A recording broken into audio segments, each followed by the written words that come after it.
Thomas, over the piece, did the better team win? I think it was a very even match. Was the fine margins that decided the game. Overall, I'm happy with the performance. There's always something we need to do better. I actually think offensively we looked good in many spells. I think we created some very good chances that some of them we had needed top saves from Ramsdale. And then we had 6-7 very dangerous situations where it was just arriving half a second too late, the final pass, the cutting edge in the day. So I think that was very good. And then we conceded 2 goals, in my opinion, from 2 mistakes. Unfortunately, the first one from I very rarely speaks about the ref, but I think it's so obvious today. It happens. We all make mistakes, but unfortunately, I think Chris Kavanagh made a mistake today on the first one where he don't give Jet time back to come back into the box and pick up his marker, which I think is just common sense in that situation.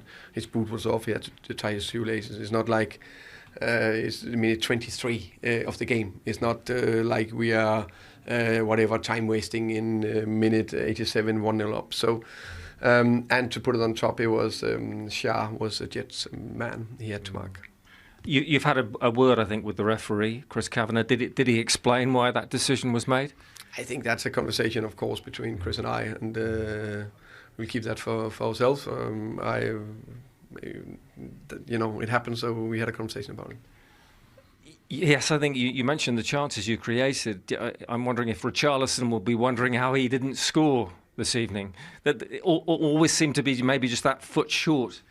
Yeah, I think the big thing is that you need to arrive in the right positions. I think Richarlison did that today, but sometimes maybe half a second too late, or just the lack of the last timing, and then that can be tiny bit confidence. It can be whatever it is. I think the big thing is that you keep arriving, keep doing the right thing, and then hopefully over time you'll score. Is that the positive? Because even though it's 0 against your name, and maybe your strikers aren't firing in terms of goals, that you're seeing that progression, the chances being created. Yeah, I think today, offensively, I think we created a lot of good situations. I think we arrived in a lot of good moments also with the pocket players. I think both Lucas Bergwall and Xavi Simons looked much better today. And it was just the final bit we need to keep building on.